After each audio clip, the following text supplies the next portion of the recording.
Folks, it's over or it's close to it. If it's not over, it's close to it.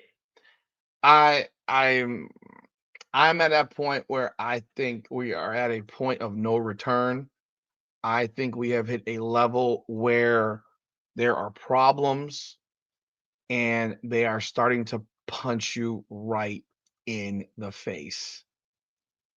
What am I talking about? I'm talking about the unrivaled television ratings from Friday night, their best night, and they are bad.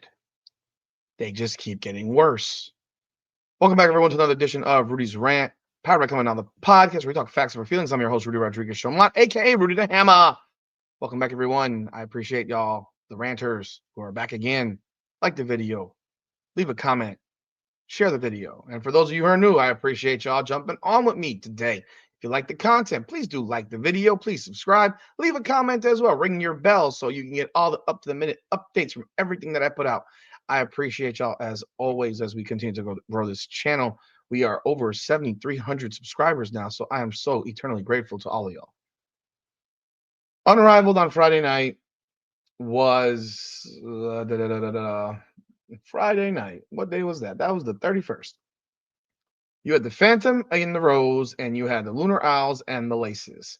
And the Lunar Owls and the Laces at the time were the two undefeated teams in the Unrivaled League. The Lunar Owls are now 6-0 after tonight's game. The Laces then lost the next game, and they are now 4-2. They've been playing now without Alyssa Thomas now for 3 games. They just lost Jackie Young again to what is a knee injury or some injury that we still don't know what that injury is. But she buckled her knee in that game on Saturday.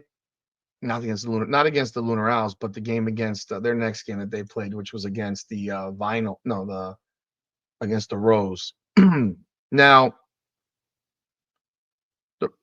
who plays for the Rose?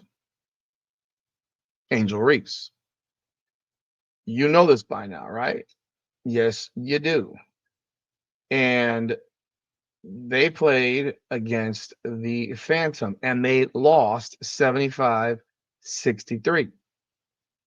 This was not, I repeat, this was not the game that Angel Reese got ejected in, for which I went on a long rant about her ejection, which I thought was absolutely outrageous. I said it then. People aren't paying to watch people referee games. They just aren't. And that had I mean, I thought it would have a massive impact on the game negatively for the Rose, but it actually did not, surprisingly enough. I thought they would completely gas out, and they didn't, which I found to be rather shocking. Nonetheless, the Rose win that game. I'm sorry, the Rose lose to the Phantom, but they beat the Laces on Saturday. The ratings to start Unrivaled were over 300,000 for each game on their first night. And at the time, I was very clear on my opinion of that. I said categorically, this is not good. And it was not good because you only go this way. You peak your first night, you peak. You're not going to have these things go up, especially if the play isn't of a certain level. And that was the biggest concern that I had, was the level of play of which we have seen is not the greatest. In fact, it's largely terrible outside of outside of the Lunar Owls and some players on the Laces. It's if the Laces had Alyssa Thomas, we'd be having a different conversation. But it's been largely terrible. And it gets real frustrating and real concerning as a fan of basketball. I know people are gonna sit here and say that I'm hating and I'm saying negative. I actually want this shit to succeed. I do. Beyond the fact that it gives great content to talk about every freaking day. Um, you know, and the fact that I'm like so anti NBA right now that this is what I'm watching. There's no football's over for me mentally. I mean, Super Bowl's this Sunday. God, imagine that. Super Bowl's on Sunday. But overall, I'm not mentally into the NBA. Baseball hasn't started yet. I'm going to start talking about baseball a whole lot more this year. I'm doing a lot of stuff on combat sports. I mean, I checked out 4 fight cards this weekend, which I will talk about. But this is it's great content, great conversation to have, and I appreciate the opportunity to talk about it. I want it to be better, man. I really, really do. I really do. Like, you think I don't? I want this to be better. I want to be watching these games being hundreds. I want them going up and down the court. I want to be running, gunning all day. I had someone post on Twitter or X and say to me, "Well, if they don't call these fouls and they have less fouls, they'll just be shooting a whole lot of bricks." I will tell you this: I'd rather watch a whole bunch of bricks in fast motion and fast forward and up tempo than watch a whole bunch of bricks in slow motion. All the fouls, all the turnovers, the fouls primarily, the constant whistles. I don't want to see that shit anymore. I don't want to see. I have a bug that, like, I don't know where this one fly is. Like, this fly lives right in front of my computer, but I don't want to see that anymore. I don't want to see it. I want to see up and down, run and gun. And if it means they pass out playing ball, then so be it. Sub sub more then. Keep them rotating more. Treat it like ice hockey, for Christ's sakes. After every freaking 30-second shift, you're off the ice. A minute shift, whatever. You're constantly funneling players. Do it that way. If they have no cardio, or maybe you should start practicing a bit more and run their asses into the flipping ground in practice, because they're not in shape. They still aren't in shape. All that said, you have a game with the Phantom and the Rose. The game was utterly terrible. 75-63. It was a brutal game. The Rose 43% from the field, while the Phantom shot 57%, which is great. The game was a fucking snail walk, bro. It was slower than dog shit. It was so damn slow, man. Like 51 shots by the Phantom, 63 by the Rose, because the Phantom took 19 threes. They hit 12, so that was good for them. But the game wasn't good. The game was not good. Chelsea Gray and Kyle Copper combined 12 for 35.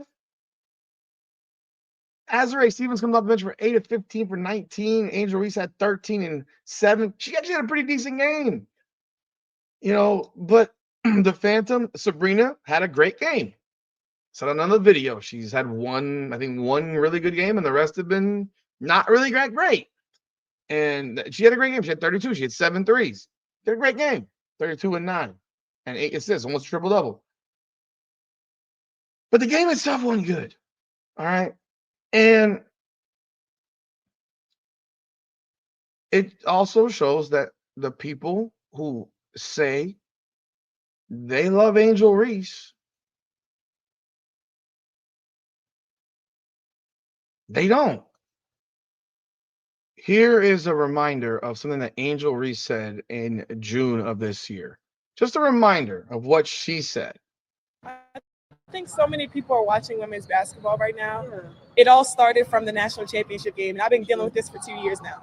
And understanding, like, yeah, negative things have probably been said about me, but honestly, I'll take that because look where women's basketball is. People are talking about women's basketball, but you never would think that we'd be talking about women's basketball. People are pulling up to games. We got celebrities coming to games, sold out arenas, like just because of one single game.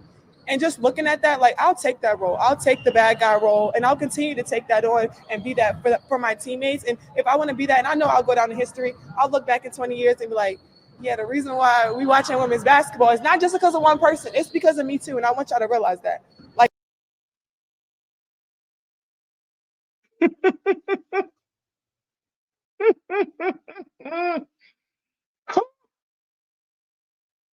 I'm sorry.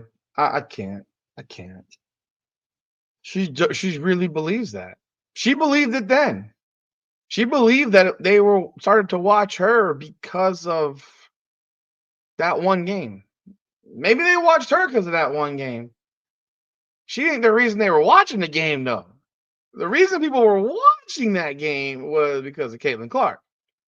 And I think we've gone over this a million times already, because Caitlin Clark was getting watched before that game. And we've done video to show the search terms even before that game. And they were not about her, they were about Caitlin Clark. Now, TV ratings wise, WNBA. I don't know how many million viewer games Angel Reese did this year without Caitlin Clark attached to it. I think one. I believe one.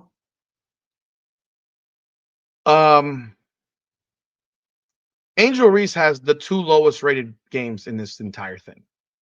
And we might find out on about tomorrow that the game on Saturday that she played is the 3rd lowest, or maybe the lowest rated game thus far.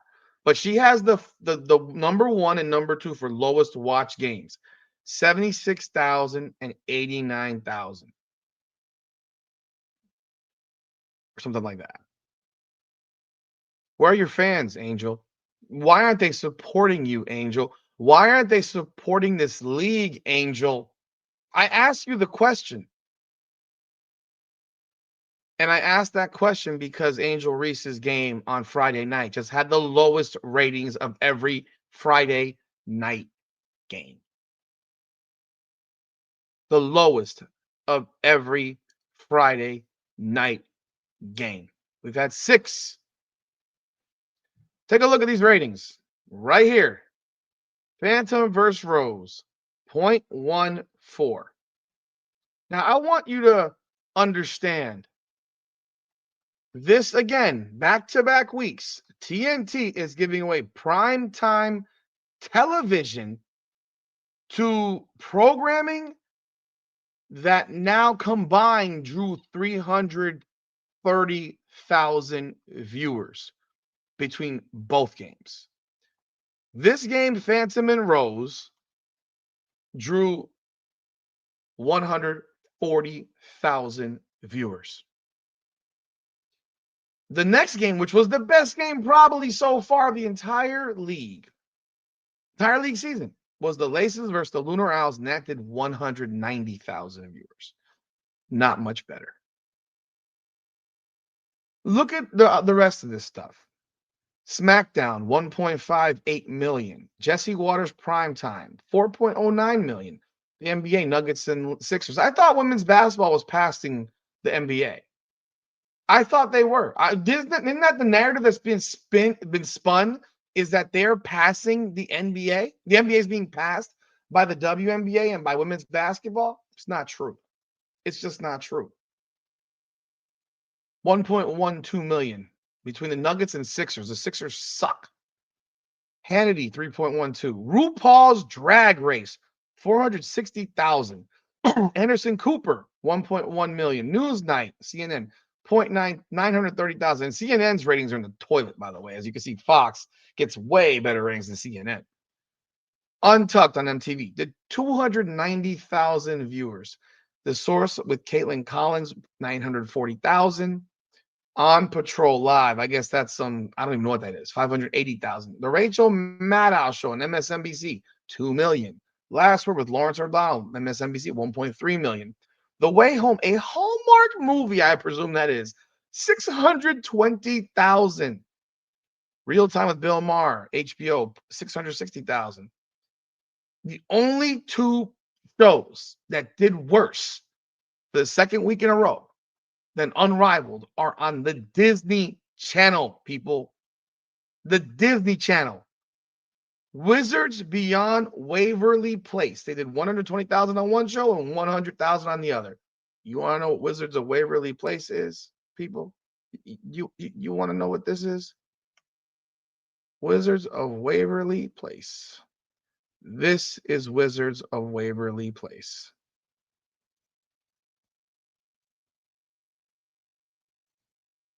That is Wizards of Waverly Place, if you had no idea. It's a kids' TV show. Most of the kids watching it are prepubescent, probably 8 years old, 9 years old, 10 years old. Half these kids are sleeping by the time this thing probably comes on TV. I don't know. I know my kids don't watch this shit. My kids are 11 and 13. They don't watch this. So this is the demographic for that show is for kids that are probably are asleep by the time this show comes on. I point this out because this is catastrophically bad. You can't. TNT could give away. This is primetime Friday night coverage. You are more than 50% worse than you were 2 weeks ago. Remember, over 310, 320. You got a game that did 140. It was the early game, no less. 7:30 start time. Or 7:15. Whatever it was.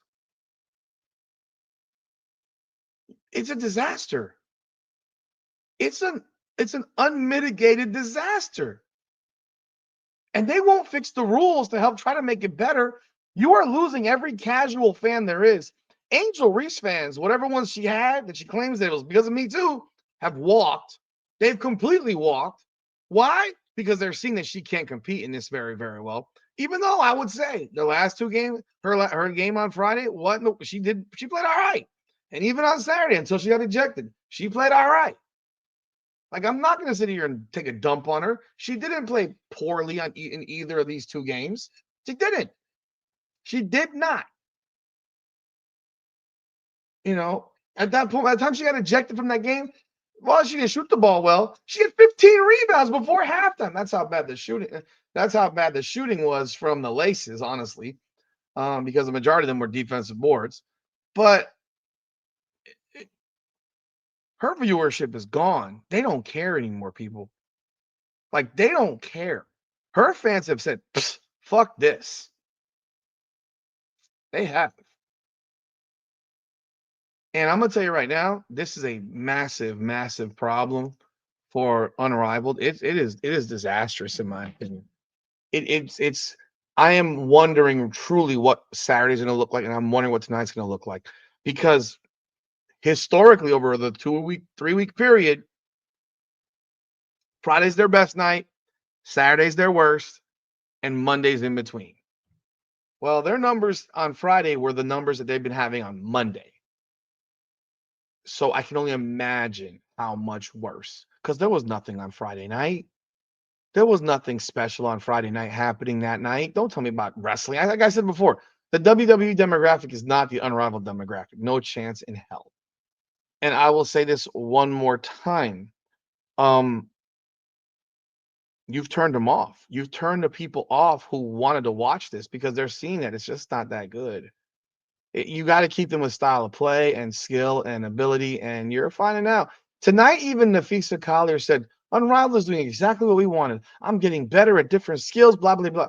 Is that I thought it was that you were creating a professional basketball league that could potentially compete with the WNBA in the event that, I don't know, to use as leverage in collective bargaining. I could have swore I heard that somewhere before. Maybe that's no longer the case. Maybe you're realizing that no one's watching, so might as well work on your skills. But I will say this at the same time: TNT could give this to Law and Order for a marathon and get better ratings. You could do a Law and Order marathon. You could do a Chicago PD. I don't know if TNT can do Chicago PD or Chicago Med for replay or repeats, but you could do a marathon of Law and Order SVU, and I promise you, they would do better ratings than this. Oh, there's no question about it. There's no question about it. TNT could run a marathon of Law and Order and beat these ratings by probably triple. And I don't know what TNT executives are thinking at this point, if they're looking at this as one of the worst decisions that they've ever made. But they overestimated what Caitlin Clark brought, and also overestimated interest in women's basketball as a whole, because the interest in women's basketball is largely because of Clark. And then on top of that, now she's not in this, and this is not even real basketball. This is a gimmick. I said from the beginning, this was a gimmick. And gimmicks don't survive. How long will TNT hold this fucking bag and give away prime TV slots? Again, I said it before. You're not going to make your money on ticket sales. You're paying these women a fortune. All these investors who gave their money are going to be looking at it saying, God, I just gave a donation because I'm never going to see a return on this. How could you? This is almost, dare I say, Dare I say this, folks? I'm not making an allegation. I'm saying that if the investors get a return on the initial investors get a return on their money, this is a Ponzi scheme. It is a Ponzi scheme. Why? Because TNT's foot in television. Who's paying for television ads? You got a bunch of individual investors who have given money to this to pay people salaries, to fund whatever. At what point would you consider calling this a Ponzi? If someone made money on, you didn't make no money on this. There's no profit coming from this. How much money are our advertisers going to pay to be put on television on TNT between 7 p.m. and 10:30 at night on Friday night with 140,000 and 190,000 watching? I mean, what are they? How much are they going to pay for those advertisement time slots? I'm sorry, but this comes to the point where you're looking at if people initial investors are getting returns, it's coming from new investors because there's no profit from this there's no generation of profit here. None. Not at the moment. And that's why I said from jump, success would have been at least over 5. You had to have at least 500,000 viewers and had to consistently have over 300,000 viewers week by week, every single day, Friday, Saturday, and Monday, 300 plus every game. After having 500, because you knew it's going to come down. Problem is, when you start at 3, I don't know how bad it's going to get, but I'm going to tell you right now, I think Unrivaled is dead. I don't know how they do another year of this. And Paige Beckers can get on TV and sit here and say, oh, yeah. If they do it again, this is going to turn into a WNBA where they're being subsidized. Because how long does TNT hold this night? Like, this is a business. Goal is to make money. Investors want money back. The big companies, they took a risk. They're going to lose.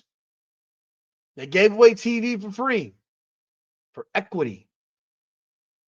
Some of these other advertisers, at some point, they're going to sit here and say, I'm not seeing anything come back from this. No one's watching it.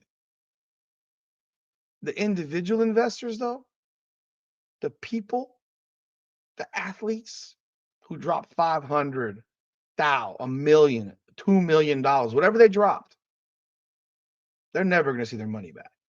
Never. If they do, someone will have to explain to me how. Not based on what's going on. 140,000. I am really wondering what it will look like from this weekend tomorrow. Maybe I'll be shocked. Maybe Monday Night Tonight did great. Saturdays have not been great. We shall see.